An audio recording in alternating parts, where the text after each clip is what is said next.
Hello beautiful stars, welcome back to my channel stars mystic enchanters में आपकी host आप सभी का दिल से वेलकम करती हूँ गाइस। तो आपके पर्सन की करंट थॉट्स एंड फीलिंग्स आपको लेकर क्या कहती हैं यही हम जानेंगे गाइस। तो बने रहिए मेरे स्टूडियो पर और इस चैनल पर अगर आप लोग नए हैं तो आप सभी का दिल से स्वागत है गाइस।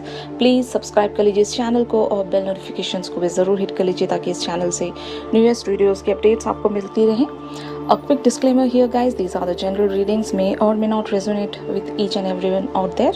तो यहाँ पर जितनी भी बातें आपके साथ मैच कर रही हैं, रेजोनेट कर रही हैं, अगर यहाँ से आप गाइडेंस उठा सकते हैं तो ज़रूर आप इस रीडिंग्स पर बने रहिएगा।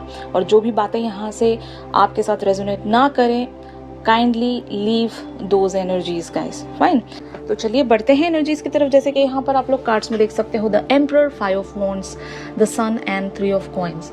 तो हमने आज द एम्परर वाली energies even energy theme for today में भी देखी थी कि यहाँ पर कोई किसी एक पर्टिकुलर से सिचुएशन को लीड कर रहा है। तो मुझे लगता है कि आपके पर्सन भी एक द एम्परर वाली एनर्जीज में रहकर अपने एंड पर बहुत सारी चीज़ों से फाइट भी कर रहे हैं और बहुत सारी चीज़ों को लर्न भी कर रहे हैं।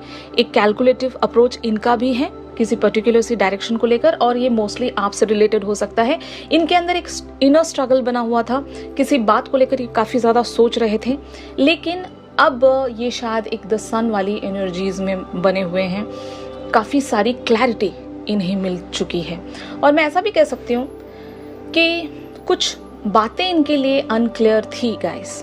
मान लो अगर ये खुद से ही बहुत सारे क्वेश्चंस पूछ रहे थे या फिर आपने अगर इन्हें सही तरीके से क्लैरिटी नहीं दी थी, तो the sun and 3 of coins talks about कि इन्हें आइदर कुछ पता चला है या फिर आपने इनकी तरफ एक क्लैरिटी रख दी होगी जिसके चलते ये अब इस पर्टिकुलर से डायरेक्शन को बहुत ही ब्यूटीफुली लीड कर सकेंगे। बात यहाँ पर अगेन लीडर की ही हो रही है। ये इस कनेक्शन पर वर्क करना चाहते हैं और यहाँ पर अपना एक कैलकुलेटिव अप्रोच रखना चाहते हैं। मतलब प्रैक्टिकलिटी यहाँ पर मैटर करती है। आज का जो भी दिन रहा है, प्रैक्टिकल चीज़ें बहुत ज़्यादा मैटर कर रही होंगी गाइस। आपने भी नोटिस किया होगा आज इमोशनल चीज़ों से ज़्यादा जितनी भी लॉजिकल बातें हैं या फिर लॉजिकल चीज़ें हैं वो आपके लिए काम आई होंगी। फाइन, और बहुत लोगों के लिए एक टाइमलेस शिफ्ट भी हो सकता है। तो हमेशा याद रखना सिर्फ इमोशनल लेवल्स पर फैसले मत लेने जाना गाइस, भले वो रिलेशनशिप फ्रंट पर हो या करियर फ्रंट पर हो। कभी कभार हमारी जो इवन कह सकते हैं ना फार विजन जो होती है पर्टिकुलर से सिचुएशन को लेकर, उस पर भी ट्रस्ट रखिए। तो एक कैलकुलेटिव अप्रोच ज़रूर रखिएगा और साथ ही साथ इंट्यूशंस को भी बनाए रखिए, क्योंकि आपके इंट्यूशंस ही हैं जो आपको बहुत ही ब्यूटीफुली अपनी मंजिल की तरफ ले जा सकती हैं गाइस। कभी कभार क्या होता है, हमारी प्रैक्टिकलिटी या फिर हमारा लॉजिक इनफ नहीं होता किसी पर्टिकुलर सी मंजिल को समझने के लिए। रास्ते बहुत सारे होते हैं, कौन सा रास्ता लेना है, कैसे जाना है, मंजिल तो सबको नज़र आ रही होती है कि मुझे ये चाहिए, जाएंगे आप कैसे वहाँ पर। तो एक प्लानिंग चाहिए, एक स्ट्रैटेजी चाहिए, एक आपका लॉजिकल माइंड चाहिए और साथ ही साथ आपका दिल, जहाँ पर आप अपने इंट्यूशंस को कलेक्ट कर सकते हो। तो अपने दिल से हमेशा कनेक्टेड रहिए। सिर्फ माइंड ही ज़रूरी नहीं है और सिर्फ दिल ही ज़रूरी नहीं है, कभी कभार माइंड और दिल दोनों को लेकर चलना पड़ता है। तो आपके पर्सन एग्जैक्टली यही कर रहे हैं। इनके अंदर ज़रूर एक अनक्लैरिटी थी, एक इनर स्ट्रगल था और आज का जो ये शिफ्ट है इन्हें कई सारी चीज़ें काफ़ी सारे वेज में क्लियर कर रहा होगा गाइस। आइदर ये क्लैरिटी इनको आपसे मिली होगी या फिर कुछ इवेंट्स ऐसे गुजरे होंगे आज ही के चलते, आज की एनर्जी के चलते कुछ ऐसा हुआ होगा, एक शिफ्ट, कि इन्हें बहुत सारी क्लैरिटी मिल गई। फाइन, तो यहाँ पर कुछ और कार्ड्स हैं, 2 of coins, 9 of swords, 2 of wands and 9 of wands. ये बहुत ज़्यादा हेवी कार्ड्स हैं। आपके पर्सन हो सकता है बहुत ज़्यादा एंग्शियस थे, एक तरह से स्ट्रगल में बने हुए थे। एक तो ये हो सकता है अपने लाइफ के किसी और एरिया पर बिजी भी होंगे, आइदर जॉब पर बिजी होंगे, फैमिली लाइफ की किसी रिस्पॉन्सिबिलिटी में बिजी होंगे और एट द सेम टाइम आपकी भी एक इन्हें चिंता जो है वो सता रही थी। तो ओवरऑल देखा जाए तो इस पर्सन की एनर्जी बहुत ज़्यादा एक तरह से बर्डनसम रही होगी, जिस वजह से आज इनको एक क्लैरिटी मिली है या फिर बहुत जल्द इन्हें क्लैरिटी मिल जाएगी। तो बहुत ज़्यादा सोचते हैं ये आपके बारे में और शायद कंफ्यूज्ड भी हैं कि अगर इन्हें आप तक रीच होना है तो कौन सा रास्ता इन्हें लेना होगा। ज़रूर यहाँ पर एक 2 तरह के रास्ते हैं इनके सामने, ठीक है, और दोनों रास्तों से ये आप ही तक पहुँचना चाहते हैं। बट मैंने जैसे कि कहा, रास्ते आपको बहुत ही सोच समझ कर चूज़ करने पड़ते हैं, क्योंकि मंजिल तो हम देख लेते हैं लेकिन जाना कैसे ये हमें समझ में नहीं आ रहा होता, राइट। तो आपके पर्सन की एग्जैक्टली एनर्जीज ऐसी ही हैं। ये किसी एक पर्टिकुलर से डायरेक्शन पर चलना चाहते हैं और मंजिल इन्होंने देख ली है, बट एक क्लैरिटी इनको ज़रूर आज मिली है। और इस रिलेशनशिप को लेकर अगर कोई क्लैरिटी नहीं मिली है तो अब ये बहुत ज़्यादा क्लियर होंगे गाइस, क्योंकि ये गिव अप नहीं करना चाहते, आप पर से बिल्कुल गिव अप नहीं करना चाहते, क्योंकि आपसे इनकी एक डिज़ायर जुड़ी है। और the emperor even talks about the firm foundation, ये कुछ तो आपके लिए फर्म वेज में करना चाहते हैं। ये यहाँ पर एक तरह से कह सकती हूँ ना मैं, एक अथॉरिटी है यहाँ पर कि आप अब सारी बातें मुझ पर छोड़ दो, I will take care of it. तो ये लिटिल वर्ड्स भी हो सकते हैं आपके पर्सन के। तो अब आप चिंता मत करो, मैं सब समझ चुका हूँ या समझ चुकी हूँ, अब ये सारा मैटर मैं हैंडल करूँगी या मैं हैंडल करूँगा। आपके पर्सन शायद लिटरल वेज में ऐसा कह भी रहे होंगे। तो ये एनर्जी इनकी, ये थॉट्स हैं इनके। अब देखते हैं आप लोगों की एनर्जीज इस पर्सन के लिए क्या कहती हैं। तो जैसे कि यहाँ पर आप कार्ड्स में देख सकते हो, 9 of cups, the chariot, 3 of swords, 8 of cups, 4 of cups, 8 of coins and 10 of coins. तो हो सकता है गाइज कि आपने एक तरह से इस पर्सन की तरफ एक कमिटमेंट प्रेजेंट किया था, या फिर कुछ आपने इनसे कहा था, एक ऑफर कह सकती हूँ मैं, या फिर एक प्रपोजल कह सकती हूँ। आपने जो भी इनकी तरफ प्रेजेंट किया था वो बहुत ही ज़्यादा ब्यूटीफुल रहा होगा, या फिर आपने अपनी सारी इमोशंस उस कप में डालकर इन्हें प्रेजेंट की थी। लेकिन आइदर इस पर्सन ने आपके उस कप को एक्सेप्ट नहीं किया, ये एक सिनेरियो हो सकता है, या फिर ये काफ़ी लंबा समय ले रहे थे, जिसकी वजह से हो सकता है कुछ टाइम तक आप एक हार्ड ब्रोकन एनर्जीज में बने रहे हो। आपने यहाँ पर हिम्मत तो नहीं आ रही, आपने यहाँ पर एक इन्वेस्टमेंट रखना छोड़ा नहीं होगा, लेकिन कहीं ना कहीं आप एक ब्रोकन हार्ट सिचुएशन में हो। ये बात आपको बहुत ज़्यादा दुख देती होगी, पेन देती होगी, और आपने इस पर्सन से इमोशनल लेवल्स पर एक डिटैचमेंट भी रख लिया होगा। बट आप इस पर्सन के लिए बहुत ही ज़्यादा डिज़ायर करते हो। ये पर्सन आपके लिए एक तरह से अल्टीमेट डिज़ायर होंगे, इनके सपने आप देखते हो, और इस पर्सन के लिए बहुत ज़्यादा पैशनेट होंगे आप। मैं ऐसा भी कह सकती हूँ कि किसी लाइफ के बहुत ही पेनफुल साइकिल के बाद आपने इस पर्सन को चुना होगा, ये भी एक सिनेरियो है। अगर इससे पहले आपका कोई रिलेशनशिप रहा है और वहाँ पर उस पर्सन ने आपका बहुत ही ज़्यादा दिल दुखाया था या दिल तोड़ दिया था, उसके बाद इस पर्सन की एंट्री हुई होगी आपके लाइफ में, और इस पर्सन ने आपको एक तरह से हील किया होगा, आपको आपके एक बेस्ट वर्जन में ले जाने की कोशिश की होगी। यहाँ पर 8 of cups talks about the soul searching. इसी पर्सन की वजह से आपने हो सकता है स्पिरिचुअलिटी को फॉलो किया, और इस पर्सन का बहुत ही ज़्यादा यहाँ पर एक इम्पॉर्टेंट रोल प्ले हो सकता है। ये जो भी पर्सन है आपके आइदर डिवाइन मैस्कुलिन हो सकते हैं, क्योंकि डिवाइन मैस्कुलिन के आने के बाद से ही डिवाइन फेमिनिन की जो अवेकनिंग का प्रोसेस है वो बहुत ही ज़्यादा फास्टेस्ट हो जाता है। क्योंकि कभी भी जब एक ट्विन फ्लेम जर्नी स्टार्ट होता है, वहाँ पर डिवाइन फेमिनिन और डिवाइन मैस्कुलिन्स दोनों ही का प्रेजेंट होना बहुत ज़रूरी है। और उसमें से एक पर्सन अवेकन होता है, जो दूसरा पर्सन है वो अगले पर्सन को अवेकन कर रहा होता है। तो आपके पर्सन यहाँ पर शायद इन्होंने आपको अवेकन किया, बहुत सारी ट्रिगरिंग्स इन्होंने दी होगी ताकि आपको ये आपके बेस्ट वर्जन में ला सकेंगे। तो अगर एक कंफ्यूजन आपको है कि हमेशा एक यूनियन होना चाहिए, तो यूनियन का मतलब यहाँ पर स्पिरिचुअल यूनियन भी हो सकता है। स्पिरिचुअल यूनियन का मतलब ये है कि इस पर्सन से आप इस जन्म में मिलते हो और एक दूसरे को अपग्रेड करते हो, हील करते हो सोल लेवल पर। जितने भी आपके वुंड्स हैं उन सारे वुंड्स को आप स्कार्स को हील करते हो। तो ये मतलब होता है स्पिरिचुअल यूनियन का, और आप एक दूसरे से कनेक्ट हो जाते हो 5D लेवल पर। और उसके बाद एक दूसरे को आप स्ट्रेंथ देते हो, अपने लाइफ के जितने भी प्रॉब्लम्स हैं, ट्रॉमास हैं, वहाँ से एक दूसरे को स्ट्रेंथ देकर उस पर्टिकुलर से ऑब्स्टिकल को कॉन्कर करवाते हो। तो मान लो अगर आपकी लाइफ में कोई ऑब्स्टिकल है और आप अपने पर्सन को ऑलरेडी जान चुके हो 5D पर, आपने अपने डिवाइन मैस्कुलिन से कनेक्ट बना लिया है, तो आपके लिए लाइफ की हर एक प्रॉब्लम इतनी मुश्किल नहीं रहेगी, उसके बाद बहुत ज़्यादा आसान हो जाएगा। जब आप लोग अकेले थे, जब आपके लाइफ में आपके डिवाइन मैस्कुलिन नहीं थे, तो उस समय सिनेरियो अलग रहा होगा, आपके लिए सब कुछ बहुत ज़्यादा मुश्किल रहा होगा। आपके अंदर वो स्ट्रेंथ नहीं थी कि किसी चीज़ को आप कॉन्कर कर सकें या लाइफ के स्ट्रगल्स को इजीली हैंडल कर सकें और इवन कार्मिक साइकिल से खुद को रिलीज कर सकें।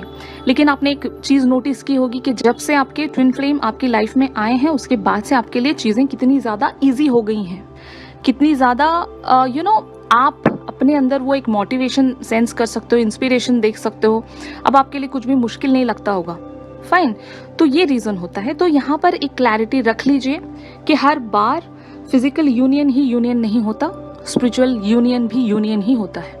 फाइन, तो यहाँ पर कहने का ये मतलब है कि इस पर्सन ने आपकी तरफ एक रिजेक्शन रखकर, या फिर अगर ये डिनाइल में थे आपको लेकर, तो इन्होंने आपको ट्रिगर ही किया है, आपको अपग्रेड ही किया है, आपको एक बेटर पर्सनालिटी ही इन्होंने बनाया है। यहाँ पर 10 ऑफ कॉइन्स की एनर्जीज में हो आप, तो अब आप जहाँ पर भी पहुंचे हो वो आपका बेस्ट वर्जन होगा गाइस। आपने बहुत कुछ अचीव किया है यहाँ पर, और स्टिल अगर इस पर्सन की वजह से आप एक हार्ट ब्रोकन सिचुएशन में हो, तो ये चीज़ें भी हील होंगी, क्योंकि आपके पर्सन ने यहाँ पर एक चांस लिया है।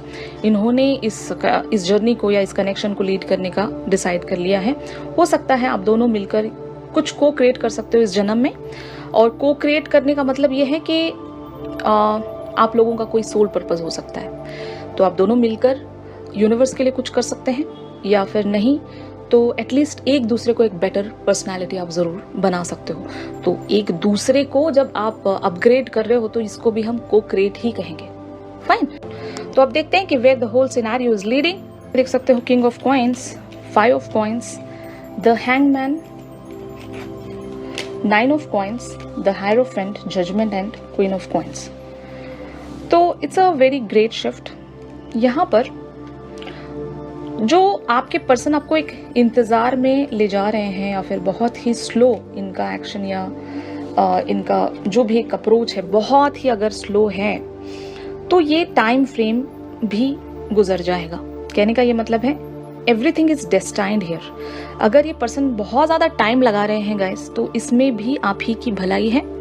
हो सकता है इस समय में आप शायद खुद को और ग्रो कर सकोगे, और यहाँ पर आप अपना एक हायर वर्जन अचीव कर सकोगे, यू नो। तो कहने का ये मतलब है आप बहुत कुछ सीख रहे हो इस जर्नी में, तो कुछ भी आपका नुकसान नहीं है यहाँ पर। पहले तो ये जान लो कि जितने लोग भी ट्विन फ्लेम जर्नीज में हैं, उन लोगों का किसी भी तरह से कोई नुकसान तो बिल्कुल नहीं है। आप अपनी बेहतरी की तरफ ही बढ़ रहे हो, और अगर ये पर्सन टाइम भी ले रहे हैं आपकी तरफ कोई अप्रोच रखने के लिए, या फिर एक तरह से नेक्स्ट एक्शन रखने के लिए, तो इस चीज़ में भी आप ही की भलाई है। तो अगर सिचुएशन एक तरह से हैंग्ड वेज में बनी हुई हैं, मतलब लटकी हुई हैं, कहीं बढ़ नहीं रही हैं, तो जस्ट रिलैक्स। एक मैनिफेस्टेशन रखिए यहाँ पर।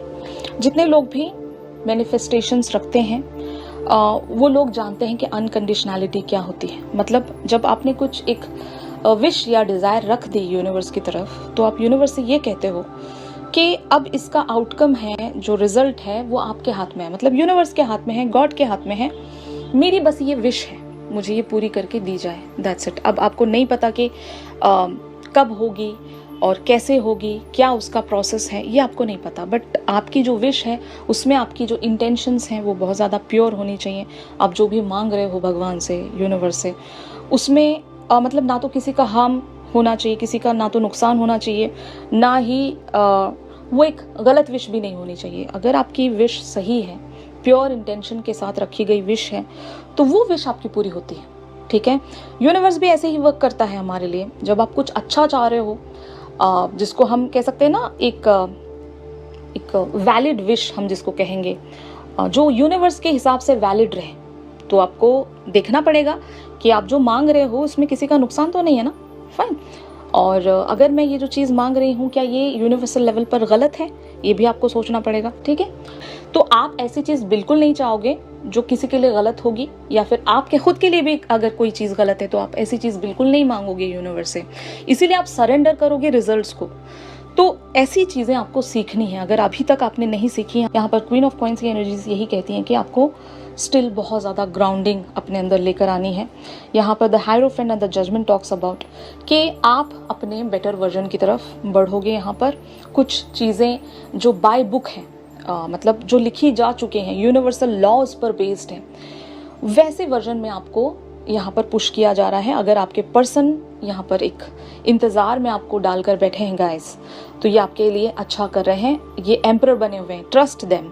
आपके डिवाइन मैस्कुलिन यूनिवर्स से कनेक्टेड हैं, और इस जर्नी के एक्चुअल में देखा जाए तो लीडर वही हैं, क्योंकि उनके एक्शंस पर आप डिपेंड करते हो। मतलब अगर वो कोई एक्शन रख रहे हैं तो उसके अकॉर्डिंग आप चल रहे होते हो। तो ज़रूर आपके द एम्परर, आपके मैस्कुलिन आपके लीडर हैं, और ये आपको जिस भी रास्ते से लेकर जा रहे हैं वो आपके लिए एक बेटर रास्ता है।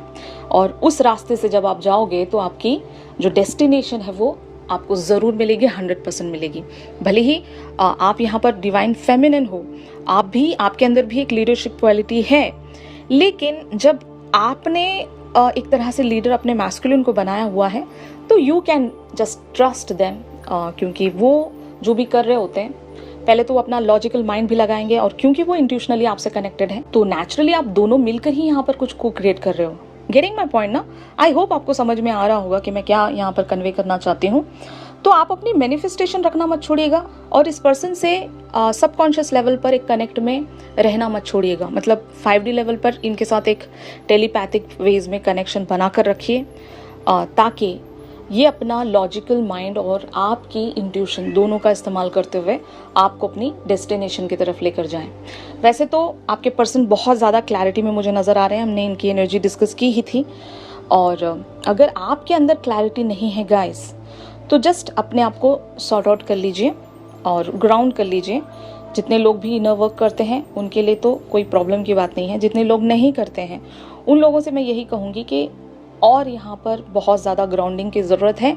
अगर आप सच में रिजल्ट्स देखना चाहते हो यहाँ पर, तो रिजल्ट्स आपको मिलेंगे अगर आप अपनी एनर्जीज़ को बैलेंस्ड वेज में लेकर बढ़ते हो। तो ये आपको एक स्पिरिचुअल पर्सन बनने के लिए ये जर्नी मिला है।